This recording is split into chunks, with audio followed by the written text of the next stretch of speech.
Hello students, welcome to my YouTube channel. আজকে আমি তোমাদের করাবো সংযুক্ত কোণসমূহের ত্রিকোণমিতিক অপেক্ষক সমূহ, অর্থাৎ trigonometric functions of associated angles. যে সমস্ত ছাত্রছাত্রী এবছর ক্লাস 11-এ পড়ছো তাদের জন্য আজকে আমার এই প্রথম ত্রিকোণমিতির ক্লাস। তোমরা ক্লাস 10-এ ত্রিকোণমিতি করেছো। আজকের ক্লাসটি শুরু করবার আগে যদি ক্লাস 10-এর সমস্ত ফর্মুলাগুলোকে তোমরা একবার দেখে রাখো, তাহলে আশা করি আজকের ক্লাসটি তোমরা ঠিকমতো বুঝতে পারবে। তাহলে চলো শুরু করি আজকের ক্লাস।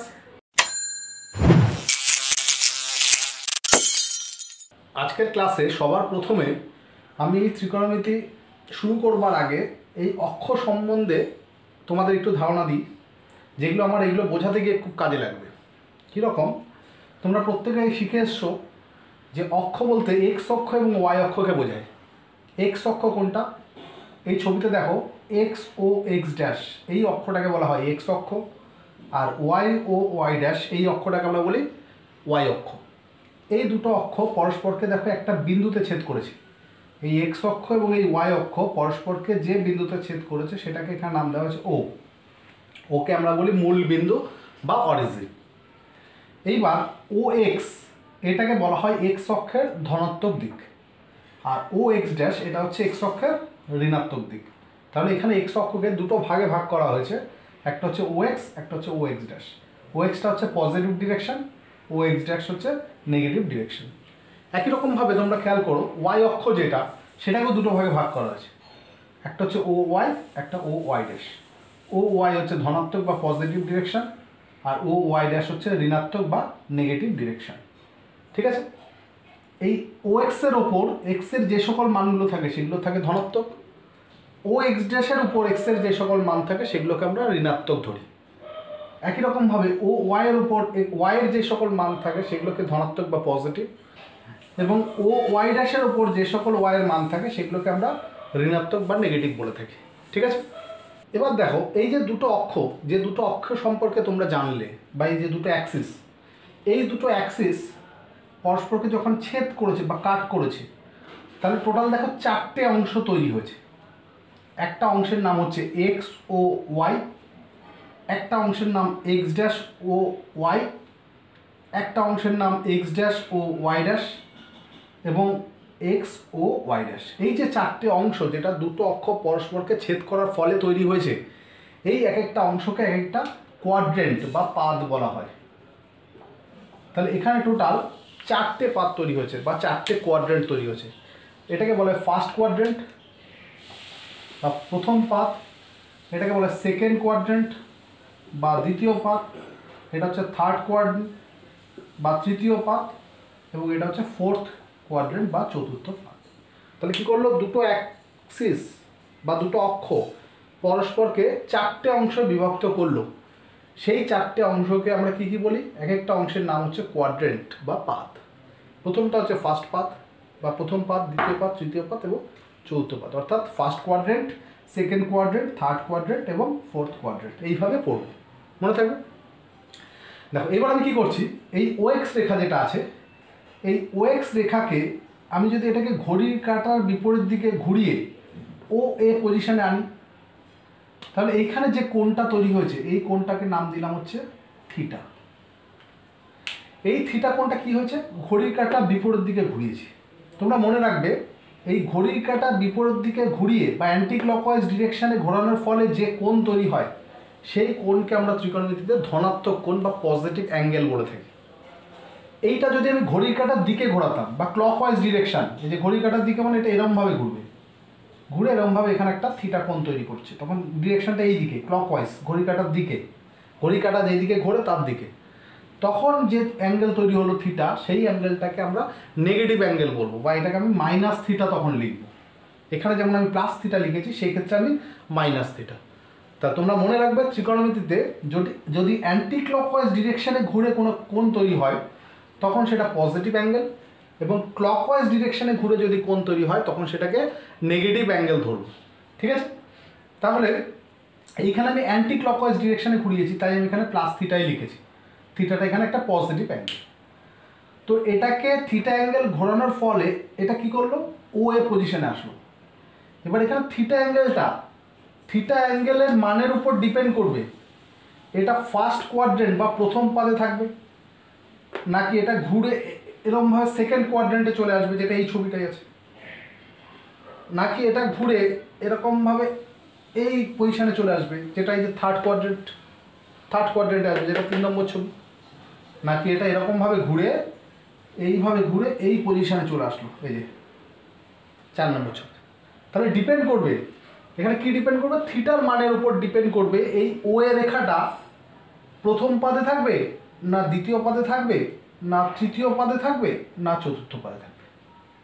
তাহলে দেখো এই যে থিটার মানটা যদি তোমার 0 ডিগ্রি থেকে 90 ডিগ্রির মধ্যে থাকে, তখন এই ও এ রেখাটা প্রথম পাদে থাকবে বা ফার্স্ট কোয়াড্রেন্টে বিলং করবে।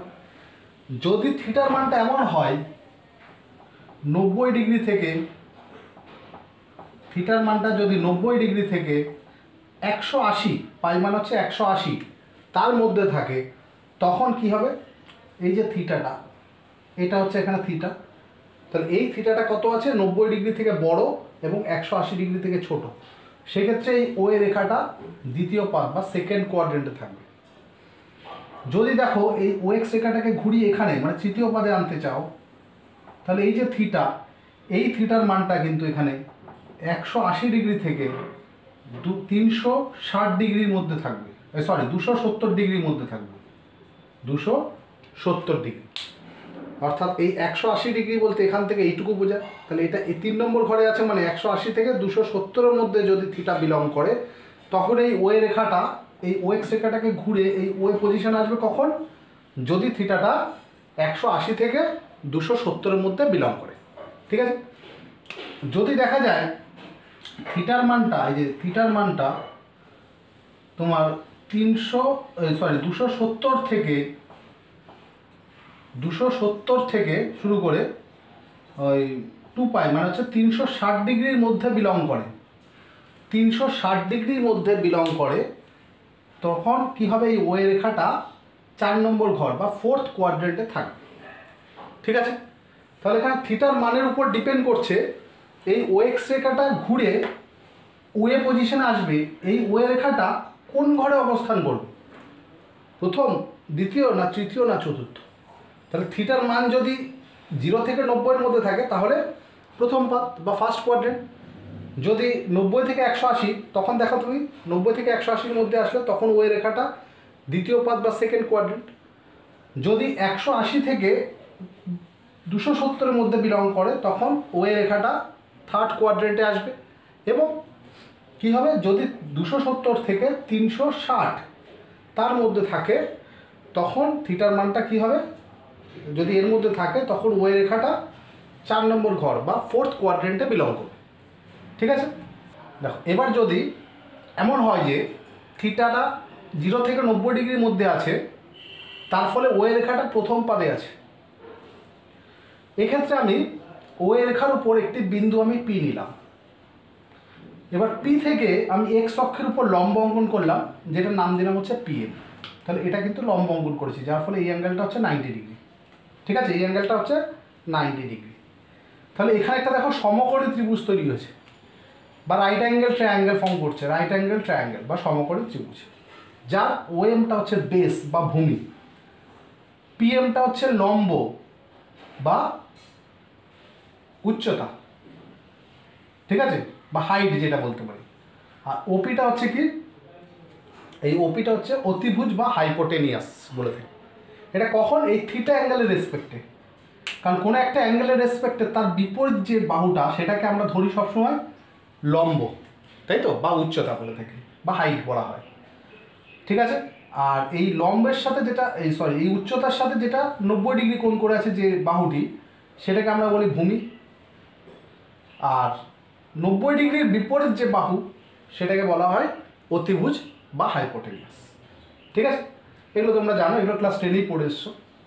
তো এবার এই ছবিটার ক্ষেত্রে খেয়াল করো, এখানে যে ত্রিভুজটি তৈরি হয়েছে, যে সমকোণী ত্রিভুজটি তৈরি হয়েছে, সেই সমকোণী ত্রিভুজের ওএম, এই ওএম যেটা সেটা কিন্তু পজিটিভ। যেহেতু ওএমটা এক্স অক্ষের ধনাত্মক দিকে আছে, তাই ওএমের যে লেন্থটা সেটা এখানে পজিটিভ হবে। এমপি যেটা উচ্চতা, হাইট, সেটাও দেখো ওয়াই অক্ষের ধনাত্মক দিকে যেহেতু আছে তাই এই হাইটটাও এখানে কী হবে, পজিটিভ। আর এই অতিভুজ যেটা হাইপোটেনিয়াস এটা অলওয়েজ পজিটিভ হয়, এটা তোমরা মনে রাখবে। এই ওপিটা প্রত্যেকটা ছবির ক্ষেত্রে এই ওপি যেটা আছে, যেটা অতিভুজ আছে, সেটা সবসময় পজিটিভ। ঠিক আছে, তাহলে এইবার এই ছবির ক্ষেত্রে আসো, যদি দেখা যায় যে থিটাটা 90 থেকে 180-র মধ্যে আছে, তার ফলে এই ওয়ে রেখাটা কোথায় আসবে, 2 নম্বর ঘরে, 2 নম্বর ঘরে আসবে। তাহলে ওয়ে রেখাটা যদি 2 নম্বর ঘরে আসে, সেক্ষেত্রেও আমি ওয়ে রেখার উপর যে কোনো একটা বিন্দু আমি পি নিলাম। তো পি থেকে আমি এক্স অক্ষের ওপর লম্ব অঙ্কন করলাম, যেটা পিএম, এটা হচ্ছে লম্ব অঙ্কন করলাম। ঠিক আছে, আচ্ছা এই ক্ষেত্রেও দেখো, এই যে এখানে যে ত্রিভুজটা তুমি পাচ্ছ, এই ত্রিভুজের, এই যে সমকোণী ত্রিভুজের, এটা হচ্ছে ভূমি মানে বেস, এটা হচ্ছে লম্ব বা উচ্চতা বলতে পারি বা হাইট বলতে পারি, আর এই ওপিটা হচ্ছে অতিভুজ বা হাইপোটেনিয়াস। তাহলে ওএমটা যেহেতু এক্স অক্ষের নেগেটিভ দিকে আছে, তাই ওএমটা হবে কি, নেগেটিভ বা ঋণাত্মক। পিএমটা দেখো ওয়াই অক্ষের ধনাত্মক দিকে আছে, তাই এখানে পিএমটা হচ্ছে পজিটিভ। আর ওপি যেটা, ওপি অলওয়েজ পজিটিভ। ওপি একটা দৈর্ঘ্য যেটা অলওয়েজ পজিটিভ ধরা হয়। আচ্ছা এবার এই ছবিটার ক্ষেত্রে আসো, যদি ছবিটা এমন হয় যে ওয়েটা আমার 3 নম্বর ঘরে চলে এসছে, 1 2 3 নম্বর ঘরে, তাহলে সেক্ষেত্রেও আমি ওয়ে রেখার ওপর একটি বিন্দু পি নিলাম, পি থেকে এক্স অক্ষের উপর এই যে লম্ব অঙ্কন করলাম, তার ফলে এখানে একটা সমকোণী ত্রিভুজ তৈরি হয়েছে, যা এটা হচ্ছে ধরো ভূমি, এটা হচ্ছে ভূমি বা বেস, এটা হচ্ছে লম্ব বা উচ্চতা, আর এটা হচ্ছে হাইট যেটাকে বলি, আর এটা হচ্ছে হাইপোটেনিয়াস বা অতিভুজ।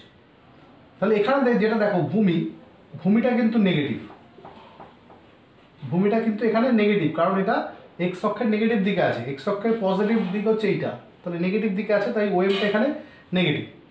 এমপিটাও দেখো, সেটাও কিন্তু নেগেটিভ, কারণ ওয়াই অক্ষের পজিটিভ ডিরেকশন হচ্ছে ওপর দিকে, এটা নিচের দিকে আছে, তাই এটাও হচ্ছে নেগেটিভ। আর অতিভুজটা সবসময় পজিটিভ হয়, এইমাত্রই বললাম। ঠিক আছে, এবার যদি এমন হয় যে থিটাটা 3π/2 থেকে 2π মানে 270 ডিগ্রি থেকে 360-এর মধ্যে আছে, তাহলে সেক্ষেত্রে দেখো যে ওয়ে রেখাটা এটা কিন্তু 4 নম্বর ঘরে চলে আসবে। তাহলে 4 নম্বর ঘরে আসলে একই রকমভাবে ওয়ের উপর একটি বিন্দু পি নিলাম, পি থেকে আমি এক্স অক্ষের উপর লম্ব অঙ্কন করলাম, পি থেকে আমি এক্স অক্ষের উপর লম্ব অঙ্কন করলাম, তার ফলে এখানে একটা সমকোণী ত্রিভুজ তৈরি হয়েছে। সেই সমকোণী ত্রিভুজের এটা হচ্ছে ভূমি বা বেস, এটা হচ্ছে তোমার উচ্চতা বা হাইট, আর এটা হচ্ছে অতিভুজ বা হাইপোটেনিয়াস। তো এখানে যেটা ভূমি যেটা আছে সেটা দেখো এক্স অক্ষের পজিটিভ ডিরেকশনে আছে, তাই এটা পজিটিভ। লম্ব মানে হাইট যেটা আছে সেটা এক্স অক্ষের ওয়াই অক্ষের নেগেটিভ ডিরেকশনে থাকাতে এটা হচ্ছে নেগেটিভ হয়ে গেল। আর অতিভুজ যেটা হাইপোটেনিয়াস সেটা অলওয়েজ পজিটিভ। তাহলে এই 4টে ঘরের ক্ষেত্রে এই যে 4টে কন্ডিশন, সেই 4টে কন্ডিশনে কখন বেসটা পজিটিভ মানে ভূমিটা পজিটিভ হবে, কখন নেগেটিভ হবে, একই রকমভাবে উচ্চতা কখন পজিটিভ কখন নেগেটিভ, অতিভুজ বা হাইপোটেনিয়াস কখন পজিটিভ কখন নেগেটিভ, সেটা এখানে দেখানো হলো। এইবার তোমরা এখানে চলে আসো, এটা তোমরা ক্লাস 10-এ পড়ে এসছো যে একটা সমকোণী ত্রিভুজ বা রাইট অ্যাঙ্গেল ট্রায়াঙ্গেলের ক্ষেত্রে কোনো একটা অ্যাঙ্গেল যদি থিটা হয়, মানে একটা সূক্ষ্মকোণ বা অ্যাকুইট অ্যাঙ্গেল, ঠিক আছে, সেটা যদি থিটা হয়ে থাকে, তাহলে সাইন থিটা সেটা মানে হচ্ছে ওই ত্রিভুজটা লম্ব, লম্ব মানে হাইট, লম্ব বলতে এখানে হাইটকে বোঝাচ্ছি, এবং অতিভুজ মানে হাইপোটেনিয়াস। তাহলে লম্ব এবং অতিভুজের যে অনুপাত বা রেশিও সেটাকে আমরা সাইন থিটা বলে থাকি। কস থিটা মানে হচ্ছে ভূমি আর অতিভুজ, ভূমি মানে বেস আর অতিভুজ মানে তো বললাম হাইপোটেনিয়াস, তাহলে বেস এবং হাইপোটেনিয়াসের রেশিও সেটা হচ্ছে কস থিটা। এবং ট্যান থিটা মানে হচ্ছে লম্ব এবং ভূমি মানে হাইট এবং বেসের রেশিও। এইগুলো আমরা পড়ে এসেছি। এই 3টে জানলে আমরা বাকি যে 3টে, সাইনের অনন্যক হয় কোসেক থিটা, কস থিটার অনন্যক হচ্ছে সেক থিটা, আর ট্যান থিটার অনন্যক হচ্ছে কট থিটা। তাহলে এইগুলো আমরা এর রেশিওগুলো কী হবে সেটাও আমরা এই 3টে যদি মনে রাখতে পারি তাহলে এগুলোও পারবো, কারণ এই 3টে হয় যথাক্রমে এদের রেসিপ্রোকাল বা অনন্যক, মানে সাইন থিটার অনন্যক কোসেক থিটা, কস থিটার সেক থিটা, ট্যান থিটার কট থিটা। তাহলে সাইন থিটা যদি লম্ব বাই অতিভুজ হয়, কোসেক থিটা হবে এর উল্টো, অতিভুজ বাই লম্ব, মানে hypotenuse by height. Cos theta যদি ভূমি বাই অতিভুজ হয়, সেক থিটা হবে অতিভুজ বাই ভূমি। আবার ট্যান থিটা যদি লম্ব বাই ভূমি হয়, কট থিটা হবে ভূমি বাই লম্ব। তাহলে দেখতেই পাচ্ছ এই তিনটে মনে রাখলে অটোমেটিক এই তিনটে আমরা বলে দিতে পারছি।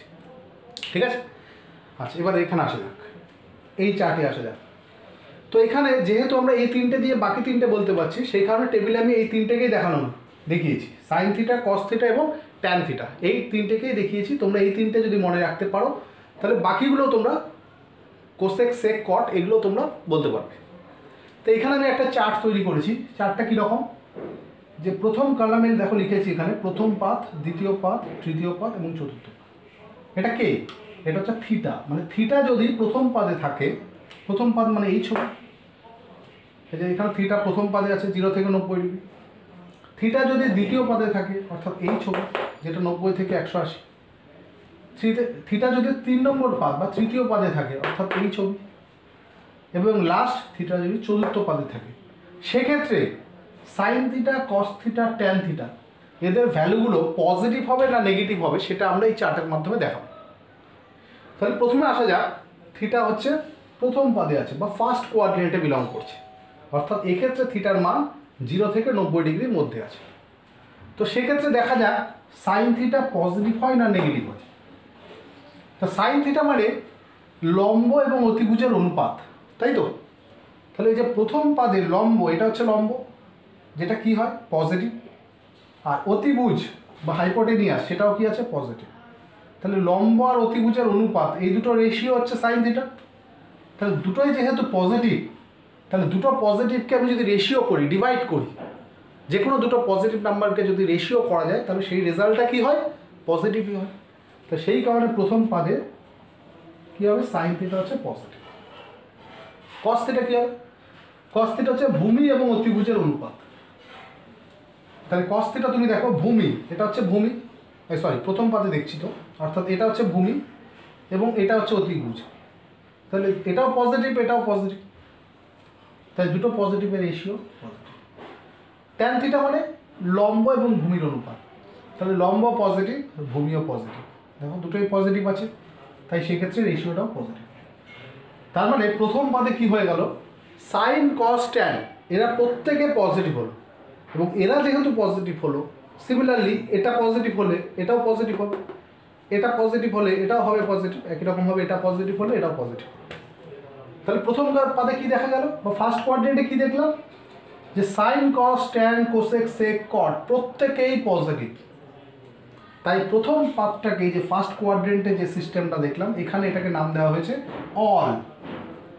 যে কেন অল নাম দিলাম, কারণ ফার্স্ট কোয়াড্রেন্টে অল পজিটিভ, এটা আমি বলতে পারি ফার্স্ট কোয়াড্রেন্টে অল পজিটিভ, তাই এটাকে নাম দিলাম অল, মনে থাকবে। এবার আসা যাক দ্বিতীয় পাদ বা সেকেন্ড কোয়াড্রেন্ট, মানে এই ছবিটা। তাহলে এই ছবিটার ক্ষেত্রে প্রথমে সাইন থিটা আসি। সাইন মানে হচ্ছে লম্ব এবং অতিভুজের অনুপাত। তাহলে এখানে লম্ব দেখো পজিটিভ, অতিভুজ হচ্ছে পজিটিভ, তাহলে দুটো পজিটিভের রেশিও ইকুয়াল টু পজিটিভ হলো। কস কী হবে, কস মানে হচ্ছে ভূমি এবং অতিভুজের অনুপাত। তাহলে ভূমি দেখো নেগেটিভ আর অতিভুজ দেখো পজিটিভ, তাহলে negative by positive, negative by positive, একটা নেগেটিভ নাম্বারকে একটা পজিটিভ নাম্বার দিয়ে রেশিও করলে বা ডিভাইড করলে সেই ভ্যালুটা কী হবে নেগেটিভ হবে। যেমন 2কে -3 দিয়ে ডিভাইড করো নেগেটিভ, -3কে 2 দিয়ে ডিভাইড করো নেগেটিভ, মানে একটা পজিটিভ এবং একটা নেগেটিভ নাম্বারের রেশিও অলওয়েজ কী হয় নেগেটিভ হয়। আচ্ছা এবার ট্যান থিটা আসা যাক। ট্যান থিটা মানে লম্ব এবং ভূমির অনুপাত। তাহলে লম্বটা দেখো এখানে পজিটিভ, ভূমিটা হচ্ছে নেগেটিভ, তাহলে পজিটিভ বাই নেগেটিভ, লম্ব পজিটিভ, ভূমি নেগেটিভ, তাহলে positive by negative equal to negative. তাহলে সেকেন্ড কোয়াড্রেন্টে কী লক্ষ্য করলাম, সেকেন্ড কোয়াড্রেন্টে দেখা গেল যে সাইন থিটাটা পজিটিভ, বাকি দুটো নেগেটিভ। এবার সাইন থিটা পজিটিভ মানে তোমরা মনে রাখবে কোসেক থিটাও পজিটিভ, আর বাকি দুটো নেগেটিভ মানে বাকি এখানেও এই দুটো নেগেটিভ হবে, এগুলো তোমরা মনে রাখবে, এখানে আর চার্টের মাধ্যমে আমি সেগুলোকে দেখাইনি, ঠিক আছে। তাহলে সেকেন্ড কোয়াড্রেন্টে কে পজিটিভ হলো, সেটা হচ্ছে সাইন বা কোসেক, মানে সাইন পজিটিভ হলে কোসেক পজিটিভ তো হবেই। সেক্ষেত্রে সাইন পজিটিভ যদি আমি মনে রাখতে পারি, তাহলে কোসেকটা অটোমেটিক হয়ে যাবে। তাহলে সেকেন্ড কোয়াড্রেন্টে যেটা হলো সেটা হচ্ছে সাইন। ঠিক আছে, যেটা ফার্স্ট কোয়াড্রেন্টে পেয়েছিলাম অল পজিটিভ। ফার্স্ট কোয়াড্রেন্টে কে পজিটিভ? All positive. সেকেন্ড কোয়াড্রেন্টে কে পজিটিভ? Sine positive. সাইন হলে সে কোসেক অটোমেটিক হবে, সেটা তোমরা মনে রাখবে। এবার আসা যাক থার্ড কোয়াড্রেন্টে। থার্ড কোয়াড্রেন্টে দেখো, থার্ড কোয়াড্রেন্টের ক্ষেত্রে প্রথমে সাইন থিটা আসি, লম্ব এবং অতিভুজ। তাহলে থার্ড কোয়াড্রেন্টে লম্ব হচ্ছে নেগেটিভ এবং অতিভুজ হচ্ছে পজিটিভ। তাহলে negative by positive equal to negative. ঠিক আছে, কজের ক্ষেত্রে আসা যাক। কস থিটা মানে হচ্ছে ভূমি এবং অতিভুজের অনুপাত। তাহলে ভূমি হচ্ছে নেগেটিভ, অতিভুজ হচ্ছে পজিটিভ, যে negative by positive equal to negative. আর ট্যান থিটা মানে হচ্ছে লম্ব এবং ভূমি। তাহলে লম্বটা এখানে কি আছে? নেগেটিভ, আর ভূমিটাও কি আছে? নেগেটিভ। তাহলে লম্ব এবং ভূমির অনুপাত মানে দুটো নেগেটিভ সংখ্যার অনুপাত, negative by negative equal to কী হয়? পজিটিভ। কারণ দুটো নেগেটিভকে তুমি যদি নেগেটিভ নাম্বারকে রেশিও করো, সেক্ষেত্রে তুমি রেজাল্ট কী পাবে? পজিটিভ। তাহলে আমি থার্ড কোয়াড্রেন্টে কাকে পজিটিভ পেলাম? থার্ড কোয়াড্রেন্টে পেলাম হচ্ছে ট্যান থিটাকে পজিটিভ পেলাম। এবার ট্যান থিটা পজিটিভ মানে কট থিটাও পজিটিভ হবে, এটা তুমি জানবে। বাকি দুটো নেগেটিভ মানে এখানেও বাকি কোসেক এবং সেক থিটা দুটোই নেগেটিভ হবে। তাহলে থার্ড কোয়াড্রেন্ট আমি যেটা পেলাম সেটা হচ্ছে ট্যান থিটা মানে ট্যান পজিটিভ, তাই তো? থার্ড কোয়াড্রেন্টে পেলাম ট্যান পজিটিভ, এটা আমি এখানে লিখে দিলাম। আচ্ছা, এবার আসা যাক ফোর্থ কোয়াড্রেন্ট বা চতুর্থ পাত। তা প্রথমে সাইন থিটা, লম্ব এবং অনুপাত, লম্ব এবং অতিভুজের অনুপাত। লম্বটা দেখো নেগেটিভ আছে, অতিভুজ হচ্ছে পজিটিভ, তাহলে negative by positive equal to negative. Cos মানে হচ্ছে ভূমি এবং অতিভুজের অনুপাত। তাহলে ভূমিটা এখানে আছে দেখো পজিটিভ, আর অতিভুজও পজিটিভ, তাহলে দুটো পজিটিভ, ভূমি বাই অতিভুজ, positive by positive equal to positive. এবং ট্যান থিটা সেটা হচ্ছে লম্ব বাই ভূমি, তাহলে লম্ব এখানে কি আছে? নেগেটিভ, আর ভূমি কি আছে? পজিটিভ, তাহলে negative by positive equal to negative. তাহলে ফোর্থ কোয়াড্রেন্টে কী পেলাম? ফোর্থ কোয়াড্রেন্টে আমরা পেলাম কস থিটা পজিটিভ। তাই কস থিটা পজিটিভ মানে সেক থিটাও পজিটিভ হবে। তাহলে আমরা এখানে পজিটিভ কাকে পেলাম? কস থিটা, কসকে পজিটিভ পেলাম। ঠিক আছে, তাহলে টোটাল চার্টে কী কী পেলাম, কাকে কাকে কোথায় পজিটিভ পেলাম? ফার্স্ট কোয়াড্রেন্টে অল পজিটিভ পেলাম। ঠিক আছে, সেকেন্ড কোয়াড্রেন্টে সাইনকে পজিটিভ পেলাম। থার্ড কোয়াড্রেন্টে ট্যানকে পজিটিভ পেলাম। ফোর্থ কোয়াড্রেন্টে কসকে পজিটিভ পেলাম। তাহলে টোটাল চারটে কোয়াড্রেন্ট মিলিয়ে এই যেটা পেলাম এটাকে আমরা all sine tan cos formula নামে চিনব। এটাকে আমরা কি বলবো? অল সাইন ট্যান কস সূত্র। এই সূত্রটির মানে হচ্ছে ফার্স্ট কোয়াড্রেন্টে অল পজিটিভ মানে সবাই পজিটিভ, সেকেন্ড কোয়াড্রেন্টে সাইন পজিটিভ, সাইন হলে অটোমেটিক কোসেক হয়ে যাবে, সেটা আর বলার থাকলো না। থার্ড কোয়াড্রেন্টে ট্যান পজিটিভ এবং ফোর্থ কোয়াড্রেন্টে কস পজিটিভ। তাহলে এই সূত্রটা কী নাম দিলাম? যে all sine tan cos formula. ঠিক আছে, তাহলে আশা করি বুঝতে পেরেছো ব্যাপারটা, all sine tan cos formula বলতে কী বোঝায়। তাহলে আজকের ক্লাসে আমরা কী শিখলাম? যে ত্রিকোণমিতিক বেসিক আইডিয়া এবং all sine tan cos formula বলতে কী বোঝায় সেই সম্পর্কে আমাদের মধ্যে একটা ধারণা তৈরি হলো। অর্থাৎ কোন কোয়াড্রেন্টে কে পজিটিভ কে নেগেটিভ এই বিষয়গুলো আমরা জানতে পারলাম। তাহলে এই ক্লাসে যা যা পড়ালাম সেইগুলো তোমরা বাড়িতে ভালো করে আরেকবার ক্লাসটাকে দেখো, আশা করি বুঝতে পারবে। যদি কোথাও তোমাদের কোনো জায়গায় অসুবিধা হয় তাহলে আমাকে কমেন্ট করে জানিও। ঠিক আছে, তাহলে আজকের ক্লাস আমাদের এই পর্যন্তই থাকছে। এর পরের ক্লাসে এই চ্যাপ্টারের পরবর্তী থিওরি নিয়ে আলোচনা করব।